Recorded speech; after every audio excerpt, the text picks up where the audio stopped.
What's good, YouTube? And welcome to the biggest joke in the Yu-Gi-Oh community, TCG player pre-sales. There's only 2 to 3 sellers for a lot of these listings, and what does that mean? They're not trying to ramp up competition and set fair prices, they're trying to rip people off and make maximum profit. $150 sale on Ultimate Dragon of Pride and Soul. But John, it's like magic, it's a fusion, it's Blue Eyes, it's 4,500. Look, Blue Eyes adjacent is not Blue Eyes White Dragon. We can see with Dragon of Pride and Soul, it had an attempted buyout. People tried to push it to 70. It sat up at 62 for a while, and here it is, readily available back under $50 with plenty of listers. I think when it comes down to something that looks like a Blue Eyes but isn't named one, a lot of those Blue Eyes collectors will skimp on out of it. Now, this is a unique fusion that sold out at $80. Could have used code WhatsGood5 for 5% off and to support the channel directly, making it even cheaper, but I still want to have bought it during pre-sales. It's not something I suggested, even though it's quarter century secret rare locked. Oh, look at this, it can't be destroyed by opponent's card effects, your opponent can't target it. Oh wait, Zeus still sends this to the graveyard. I just don't feel like it's going to be taking off. It's extremely niche to need to have cards, 3 monsters with 2,500 original attack and defense, not and or, which means you can't even use Blue Eyes White Dragon to end up summoning this, right? So when it comes down to it, Blue Eyes adjacent isn't Blue Eyes in my book. Many collectors feel the same, and a lot of these prices are just going to be way over expensive for a good amount of time, so reading into them and freaking out about them doesn't make as much sense in my book. Now, when it comes down to Rage of the Abyss over on Gamer's Choice, we can see what sold out, and the Mulch Army at 500, I still think this is bloated and over expensive, sold out. They did back down the Mulch Army to $150 though, and it's not sold out. And when I was doing the estimated value pull chop up during pre-sales, I was assuming $60 to $65 boxes. If you price the box at $80, which it is selling for readily right now,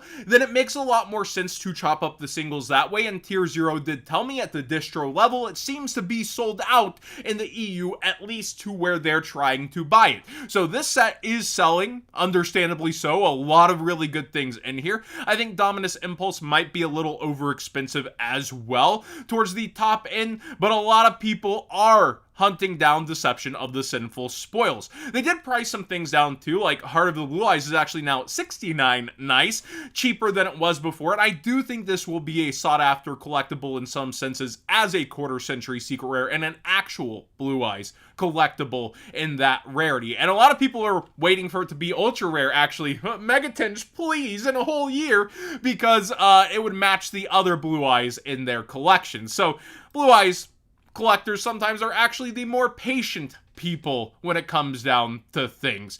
Going through what else was affected by the set, Mimou Dungeon went up in price. We did cover that, but what's incredible is how versus replenishing copies, it's managed to cling and hang on to those buyout prices and get a ton of sales in the meantime, with almost all of them still towards that $15 mark when it was that way when it was down towards 12 listings. Fire King Island Super Rare also saw a pretty heavy spike relative to the card and is now around $4 since they got their support imported.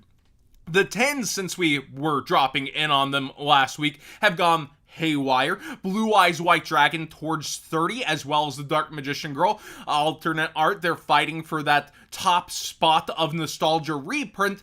SP Little Knight has come down just a couple dollars, and Triple Tactics Thrust has come back down $5. Still not the best of signs that they're up here. You're seeing it about in 1 in 4 cases is mental to me, and a lot of people don't want to dive into those 10s, which is why they're still available, even $10 cheaper than before, where it was $175. Now there's people willing to sell at $166 and state tax and all that, but they're losing money versus shipping. They're not seeing those fees. They're getting, platform feed instead.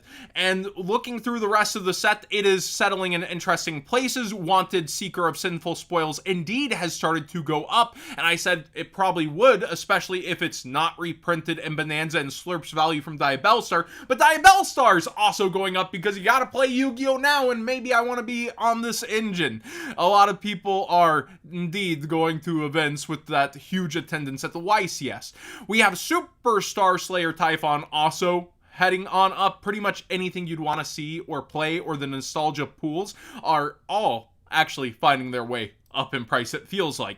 And it has affected the collectors who are going back in sets. Now, Blue Eyes Ghost Rare was visited because of Blue Eye support, but the Dark Magician Girl was atop the set then, and now the Dark Magician Girls are starting to go up, and people aren't as scared of getting scuffed copies from online. I would be. I wouldn't buy online personally, but that's just me. I'm really scared of the condition of Ghost Rares when I'm getting them in, but they're starting to go, and Dark Magician Girl down in quantities, up in price, trying to fight back for that top part of the set. Also, we see the Blue Eyes, which wasn't moving as much as the Dark Magician Girl and Red Eyes were going, now down in quantities and starting to head up in price. It was available at $8 plenty, and now it quickly goes up to $13 as people go, alright, that's probably gonna get bought out too.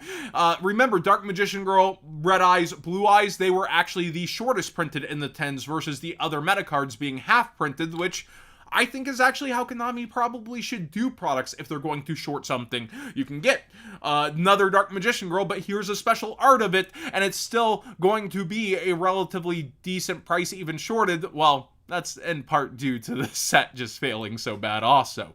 Now, in the ultimate Konami cash grab, Dragon Master Magia is actually a lowest of 900 now, and it's leading itself to help the sealed prop back towards $100. And we see the next couple here that buffer versus a grand, well, there's actually only one before it pretty much is, are all just like sitting here waiting for buyers and hoping that the Blue Eye structure gets announced so that people end up going. Every single one listed at 800 auto sells. I would probably think about listing at 850 to 900 if you have yours and you want to make a timely sale, but the 800 ones keep getting auto snapped. And some of those $1,000 ones are actually moving, which is just crazy to me. We don't know when that Blue Eye support is coming or how it will be imported to the TCG. But these boxes are going for lowest 95 here, then 97, then 100. I personally would only mess with sealed cases if I was going for this product, simply because you can end up pulling quarter century secret rares and trying to get the rest of them, and a lot of product ends up being mappable, and I haven't actually heard people say if they could do that with the QCRs in this set, but still, with a lot of shady things in the past and independent vendors, if you're going box diving, I would try to find other like-minded people and maybe get a sealed case together if you're wanting to rip boxes, rather than going for necessarily independent boxes. But at the same time, I think these boxes will continue to go up if Magia does not get a reprint in a timely fashion, especially when the Blue Eye support ends up appearing. Sphere Mode was, again, as we covered, on Joshua Schmidt's top board breaker tier list, and it does seem to be moving even further beyond quarter century secret rares as well as ghost rares, going up in price and way down in quantities. We also see in this metagame that the U-Bell variants with Fiendsmith are doing well, and sometimes you want a little Unchained action with that. An Unchained Soul of Yama quarter century secret rares are big rebounding right now. You can see they were down towards 90, and now the lowest is around the 140. Centurion Emeth, it actually got bought out, and we covered that it was getting bought out for missing the 10s, but here it goes even crazier towards 10 and quickly 15, and the collector rare is lowest 20. I would probably just pay a couple more dollars for the collector rare if this ends up spiking to 15. But yeah, Centurion, very real deck, still viable. I think it's pretty good as a rogue deck, and it's getting more expensive here. Orcus did indeed get new support, and Harp Horror quarter century secret rare has absolutely spiked towards $70. Now, I don't think the support's been necessarily revealed yet. It's announced that it's going to be in this pack in the OCG with other things, but there was a leak before Jeff Jones was covering that showed the different things that could get support, and almost all of those have been checked off the list now, including Dragon Maids. For past formats, Fiendish Chain Ultimate Rare is up towards 68. just $1 off, and then 70. And again, past formats really finding their way into things. The ultimate rare has always looked good, and I felt like was underestimated. Iatos I actually sold in the deal room for $225 for a first ed, because I bought it in a Japanese collection and it was pretty pristine, only a little bit of edge wear. And you gotta remember, with Stardust Overdrive, almost all of the cards pack fresh have just glaring edge wear out of them for many copies, so true near mints are hard to come by. Near mint unlims are now up towards 200, and the first edition Iatos is lowest $550. I think when I sold mine, there was a copy first edition around 300, but it has not sold. I guess it got pulled by the seller. And so you can see here, tons of light plays, and the Near Mint Unlimiteds bought out like crazy for Edison, as it did well at the, I believe, Arbet a tournament for it. I've been told I need to actually follow up on that. Bryonic Dual Terminal is going crazy, and this is one of the nicest looking dual terminal cards. You can see they're $280, and people actually starting to spend that kind of money above $200 on it.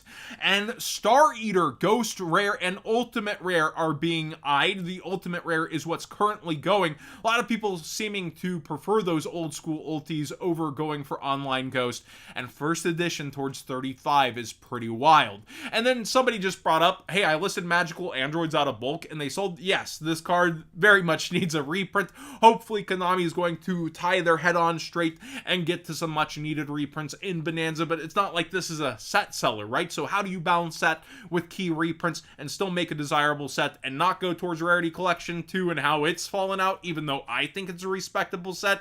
Well, the ban list has killed a good amount of value in there.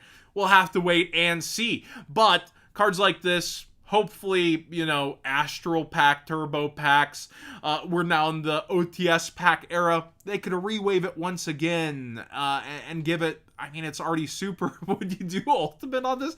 I don't know. It already has those rarities. It's just awkward to put in. It does not have a secret rare yet. Battles of Legend once in a while throws a bone that way. But thanks for watching today's Market Watch. Please subscribe if you haven't already. Give this video a thumbs up if you enjoyed the conversations, and let me know what you think about everything going on, from crazy pre-sales to past formats going wild to all these different reachbacks for collections, which are very interesting, because a lot of people were saying collecting is dead. Oh, all this values that nobody's gonna do it anymore, and here people go doing it risky online even.